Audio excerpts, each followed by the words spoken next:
plus de surfaces exploitées, mais moins d'agriculteurs. L'agriculture s'intensifie en Auvergne. Nous irons à la rencontre d'un jeune trentenaire installé dans le sud du Puy-de-Dôme. Et le président de la Chambre d'agriculture du département, Gérard Renard, est l'invité de ce journal. Le bilan de la saison thermale, un bon cru selon Thermes Auvergne. La région fait bien mieux que la moyenne nationale. Et puis le tournage du film Myriam, actuellement dans la région. Reportage à Orsay avec l'équipe du court-métrage en plein travail ce mercredi. Les chiffres du recensement agricole 2010 sont tombés. Plus de 42 000 emplois consacrés à l'agriculture en Auvergne, soit une diminution de 27% en 10 ans. En revanche, la surface exploitée augmente. C'est notamment dû à la diversification de l'activité. De nombreux agriculteurs y sont contraints pour survivre. C'est le cas de Simon Vedel. Il y a 3 ans, il a repris l'exploitation familiale consacrée à l'élevage de brebis.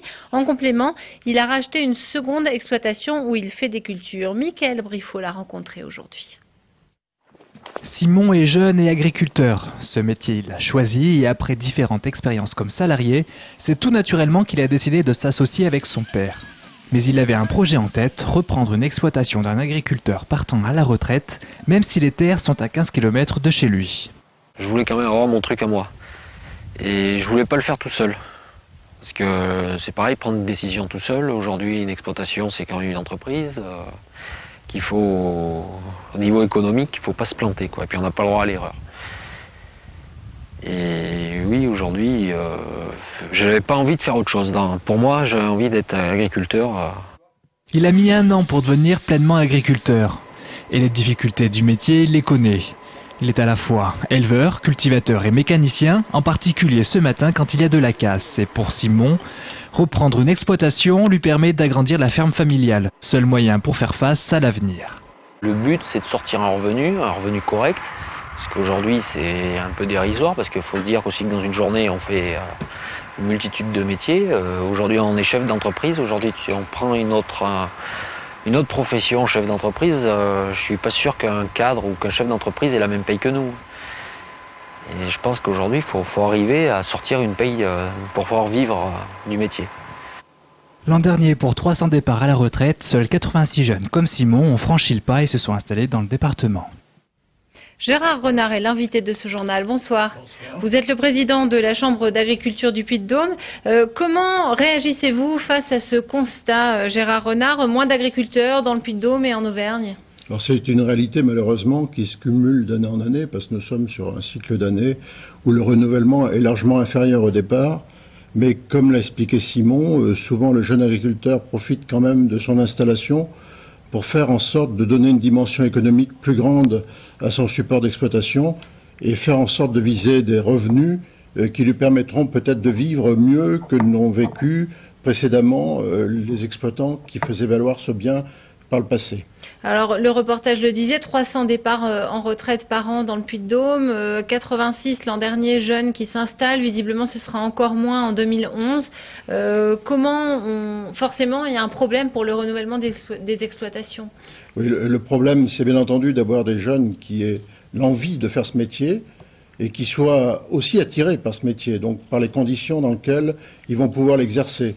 Et c'est à la fois, bien entendu, un aboutissement, c'est-à-dire pouvoir exercer ce métier-là pendant des années, pouvoir en vivre, pouvoir faire vivre une famille, pouvoir s'épanouir dans ce métier. On comprend que les conditions économiques des agriculteurs sont très difficiles. Comment justement motiver des jeunes à s'impliquer et à s'engager dans cette filière agricole? Oui, je pense que ça nécessite une mobilisation de tous les partenaires. Bien entendu, la profession, qui est extrêmement sensible à cette évolution, parce que c'est là qu'on peut apprécier sa dynamique et sa capacité à assurer la continuité de l'entreprise. Mais c'est également les pouvoirs publics qui doivent être vigilants, parce que chaque fois que viennent des perturbations qui sont autant d'éléments qui vont être négatifs en termes de perception pour les jeunes, mais pour les populations également, c'est autant sans doute de personnes qui vont se détourner de ce métier et chercher ailleurs leur voie, parce que il faut d'abord, bien entendu, avoir envie d'entreprendre, être capable de s'investir lourdement, personnellement, mais également en termes de moyens financiers, et aussi faire beaucoup de sacrifices pour arriver aux objectifs qu'on se fixe professionnellement sur une exploitation. Alors demain, vous organisez une session d'automne consacrée justement à l'installation et à la transmission des exploitations. Quels sont les objectifs d'une telle journée?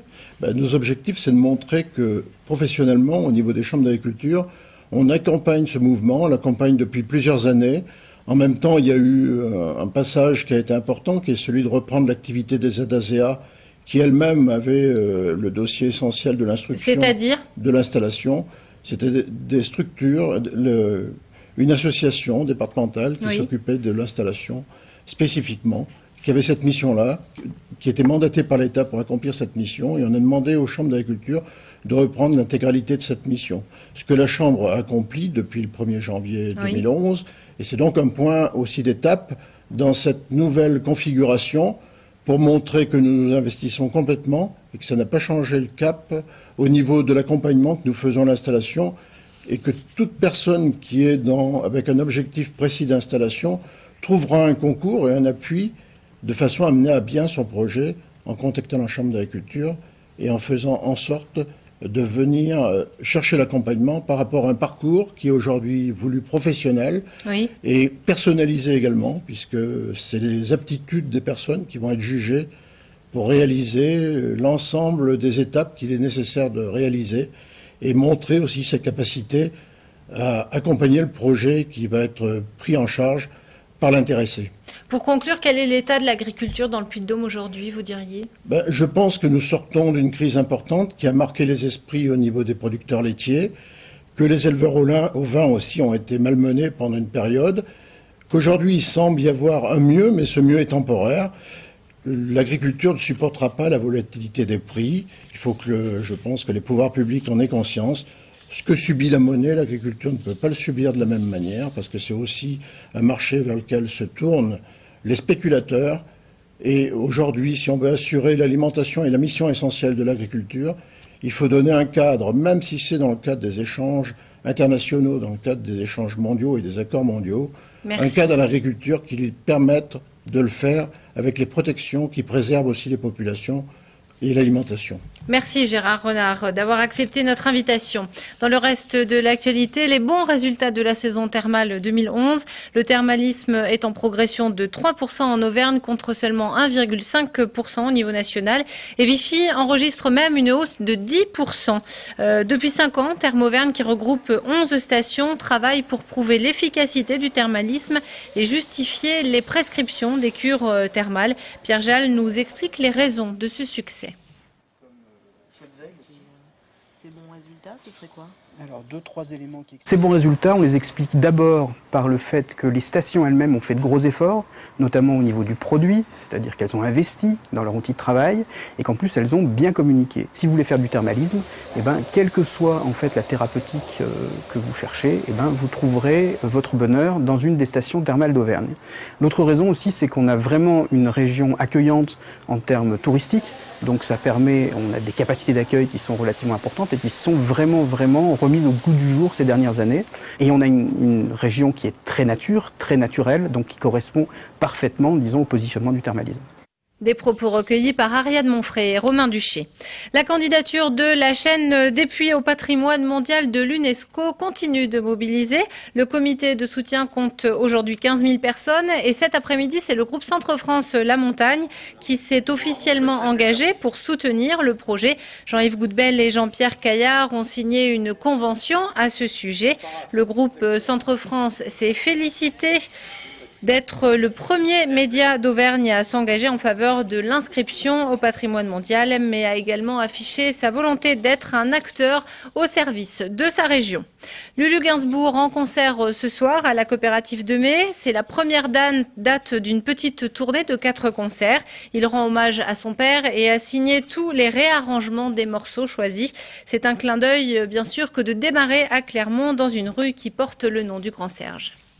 J'ai voulu faire cet hommage, ce cadeau pour lui, c'était très personnel et je dévoile un peu mon univers en tant que musicien parce que je suis pas encore interprète, même si j'ai interprété quelques titres. Pendant des années, je voulais tout sauf faire de la musique au niveau professionnel parce que j'en ai toujours fait depuis que j'ai 4 ans. Mais on va dire que voilà, Cette évidence m'a quelque part rattrapé.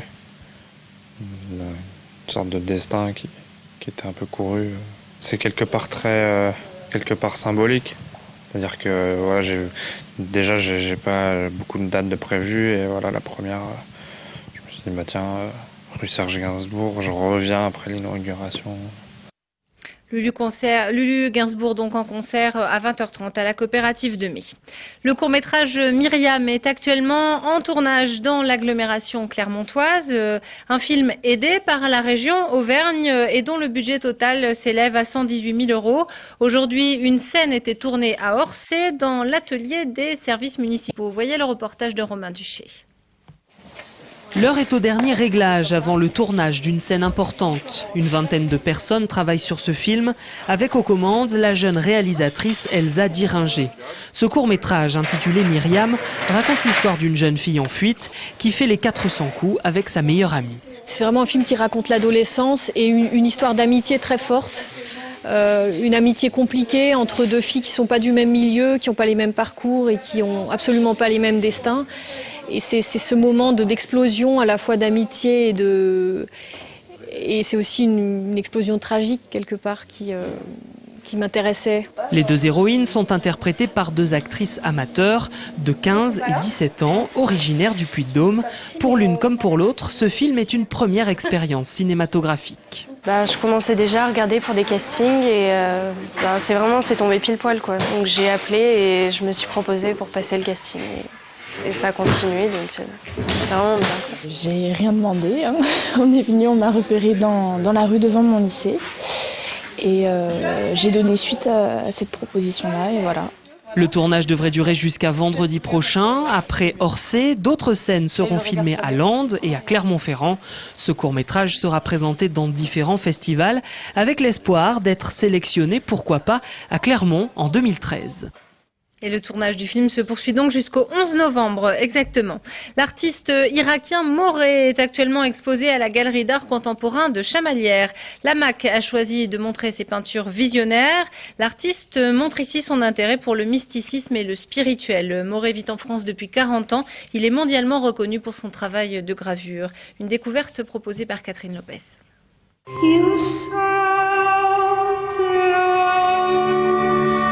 Un voyage initiatique, voilà ce que nous propose Moré.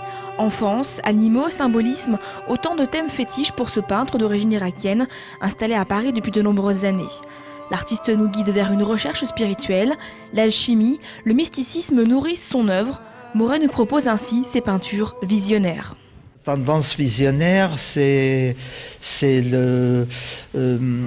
comment on dit, les images de l'œil intérieur.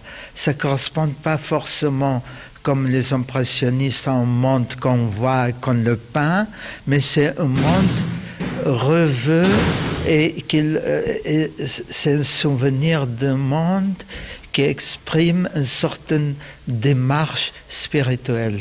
Ces peintures visionnaires constituent une part importante de son œuvre. Parmi les tableaux présents à Chamalières, un tableau de 1962 intitulé « Nostalgie de l'enfance ». Dans d'autres tableaux, le peintre n'hésite pas à se mettre en scène. Il nous livre le processus de création. Quand je peins, je pense à rien et je laisse l'esprit de la créativité me traverse, vous voyez. Alors quand je peins, j'ai comme une vision intérieure, que je vois les images comme presque deux fois comme une diapositive et je le peins. Les œuvres présentées sont exécutées à la peinture tempera à l'huile, un mélange d'œuf et de résine avec des glacis successifs qui donnent de la transparence à la couleur. Par ces tableaux, Moré veut inviter le public à découvrir un monde au-delà des apparences. L'exposition est à voir jusqu'au 26 novembre à la Galerie d'art contemporain de Chamalières. C'est la fin de ce journal. Merci de l'avoir suivi. Dans un instant, les prévisions météo pour demain et prochain rendez-vous avec l'information. Ce sera demain à 12h30 avec le Flash sur Clermont Première. Très belle soirée.